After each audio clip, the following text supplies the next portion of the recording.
Sabina, come, I want to talk to you. They OBEAH'd him. And I was like, yeah, right. You know, OBEAH, I'm pregnant. I have to leave. I have to leave. I can't stay here. No, I have to leave. They grab a machete and start to lick me with the machete, the flat side. Of course, no sign came. You know, Sabina, if you want, we go catch him and we go bury him alive.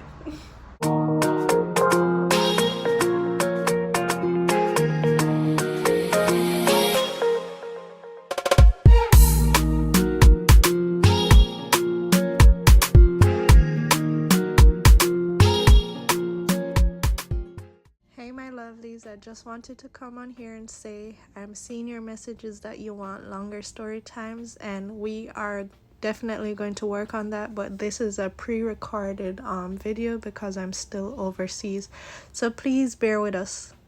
Hey my lovelies, it's your girl Mel and we are back again with another mommy story time. The last time, you know, she mentioned that she got pregnant after she was almost killed. That she got pregnant and that her marriage basically ended. No, not that time. We decided to give it another try. Marriage. Yeah. Sorry. See? We're all confused sometimes. Yeah. So I was confused. So yeah, they tried to give their marriage another, you know, a second try. And now she is going to continue into the next story. Disclaimer. The stories that I'm going to tell in this series are my experience, my truth, and my point of view over the past 38 years that I have been in Jamaica. And it's in no way intended to slander any person, the culture of Jamaica, or the island as a whole. Hi, my lovelies. I am back again with my next story, and well, as my daughter mentioned already, we had some happenings before. So saving our marriage meant to be more nicer to each other and more careful with each other, and just trying to get the harmony that I so much needed, and he too, to get it organized. But at the same time, we were still in our respective restaurants working and not seeing each other that often. So I remember one day, one guy come in my restaurant in the afternoon and said, Sabina, come, I want to talk to you. And I said, okay, so what's up? You were pregnant already? I just thought I was pregnant. You didn't find out yet? I was taking a test around that time. Oh, okay. So I kind of figured I was pregnant, but Okay. I wasn't really that sure. Okay. So as I was saying, this guy come in the restaurant, wanted to talk to me, and then I said, yeah, come.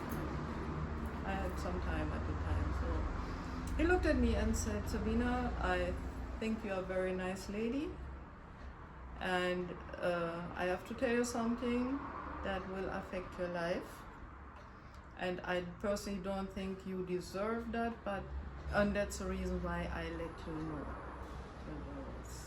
Okay. And he said, yeah, I should not be astonished if my husband would get sick in the next few days, and that they would not find out what his sickness was, and when he would get more healthy again, that he would disappear, leave the island. Because he said there are some people who don't want him well and they OBEAH'd him. And I was like, yeah, right, you know, OBEAH. So I listened to him and I said, well, thank you very much for telling me, but I didn't take it too serious. 3 days later, I just found out that I was pregnant. Finally, did the test, found out. 3 days later, I get a call saying, Sabina, you have to go up in the Port Antonio hospital. Your husband just got admitted. And I was like, what? So I rushed up there. He was lying in bed and completely pale and sweating and really in distraught. And I looked at him and said, what's going on? He said, oh my God, I have such a stomach pain and I don't know what is happening and I can't take it no longer. And he was really, really bad off. And then I said, so did a doctor see you already? And he said, yeah, but they don't know. They can't determine what it is. I have no idea. So they gave him some, how you call it when they... Injection? No, not injection. The drip? Yeah, they put him on a drip. And all he needed was some rest, obviously. So I left and went home. And when I came back the next day to visit him, he was feeling a little bit better. And that is when I told him, look, I'm pregnant. And he didn't seem too pleased, you know, and he looked at me like, oh yeah, really, you know, and I kind of put it down to the fact that he was sick because he still wasn't feeling that well and he was still very in between, very much in pain and stuff. So I didn't really take it that serious. I said, okay, fine. Let's see what is happening when he is coming out of the hospital. And I went about my normal life, taking care of my restaurant, of my children, the house. And after 3 days, he was released from the hospital, and I came home in the evening. And all I saw is this guy packing a suitcase. And I said, what's going on here? Yeah, I have to leave. I have to leave. I can't stay here. No, I have to leave. And I was like, what do you mean you have to leave? I mean, I'm here, the children are here, I'm pregnant for you. What do you mean you have to leave? What, on a holiday? No, I have to leave.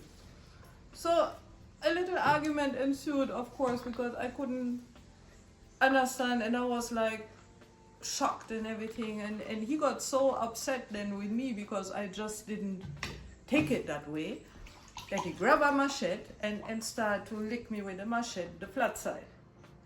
He never really used the sharp side, but the flat side, and like here on my leg. And I was like, what the heck is going on? What are you doing? What do you think you are doing?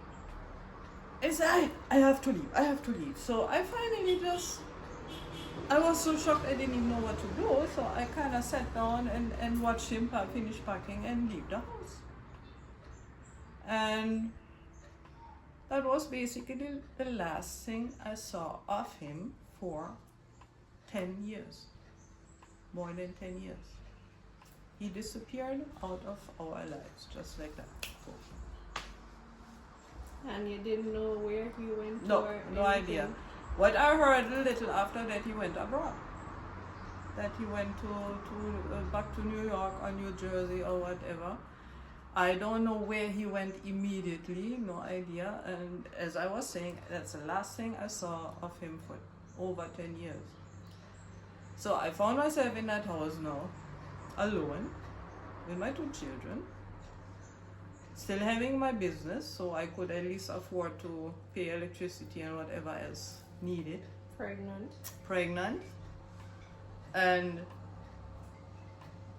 you have to remember too, I didn't have any family in Jamaica, nobody to turn to really, nobody to deal with.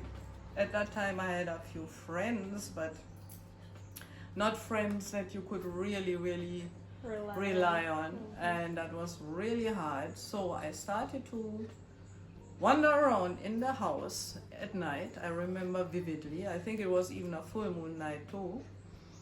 And say, why, what am I supposed to do? I have 2 children already. I don't have a husband anymore, obviously. I'm sitting here all by my lonesome in a strange country, barely making enough to survive. And now I'm pregnant again. And can I really keep this child? And it was really, And I was wandering up and down in the house and wondering, and please, dear God, give me a sign. What should I do? What should I do?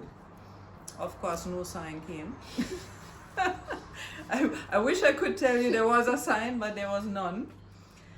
But what happened is then after I did that for like 2-3 days straight, and then after the third day, I suddenly decided, no matter what, I will keep this child and I will have it and I will raise it, and so what? I have two already, a third one will survive too. And as of that moment, I started to really, really, really feel better. You know, it's like once you take a decision, you know what to do and where to go, and then it takes a load off you, although it might not be an easy situation after all, but it takes a load off you. So I resigned myself to the fact that I would have a third child.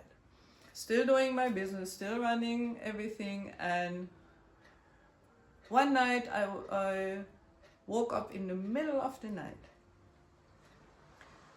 And so in this half sleep stage, I saw this face, a round black face with very distinctive features, and the more I woke, the more it faded away, and I wasn't afraid or anything. I was like,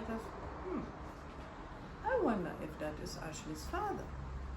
Because remember I told you that he had shot himself years ago in the house. And I wonder if that is his father. So the next day, I went down to my mother-in-law and I asked her if she would have a photo of her late husband. And of course she did, and she took it out and she showed me, and believe you me, it was exactly that face. I had never seen a picture of him before. So when I looked, I said, whoa, it was really him, you know? So I was really impressed. But I felt good because it was a peaceful encounter. It was like he was coming and saying, oh, let me look at my grandchild, you know? And I personally believe in reincarnation too, so I was wondering even if he was contemplating to go into that little soul there. So I don't know, it might sound weird to people, but that's what I thought at that point in time. So that was the next kind of impression I got there. Then after, people of course got to understand what had happened to me, that my husband left and stuff. And I had a few friends, as I was saying, not that intimate, but friends, and two of them came one day, men, and they said, oh, you know, Sabina, if you want, we go catch him and we go bury him alive. So at least he can, like for 3 days or so, so at least he can think about what he did to you, because you don't deserve that. And they said, no, fine, thank you for the offer. Please don't. Because I'm a peaceful person and I don't believe in relieving my problems like that, solve my problems like that at all. So at the same time now, the movie Club Paradise was supposed to be filmed in Port Antonio at the Winifred Beach, and the film company was looking for extras. So the girl that had the shop with me, working the potter's wife, and me both applied because we said, oh, there would be a little extra income, great. They took her, not me. I'm not photogenic. They took her, and actually she ended up to be the stand-in for Twiggy. Twiggy at this time was a very well-known model from England, and she played a big role in Club Paradise. And so she was off our shop for a good while, earning her money. So I ran the place by myself. Of course, could keep the money for myself too then, because she had other income. So that worked out pretty well, because at least I had a little bit more money to deal with. She was safe too, and so I was running the shop by myself. And then some friends of mine that I had met in the Huntress Marina came to me one day and said, Sabina, we are going on a boat to Florida. Do you want to come with us? And I said, me? Why? But no, that is the end of this story. And you will hear if I went on the boat or not next time.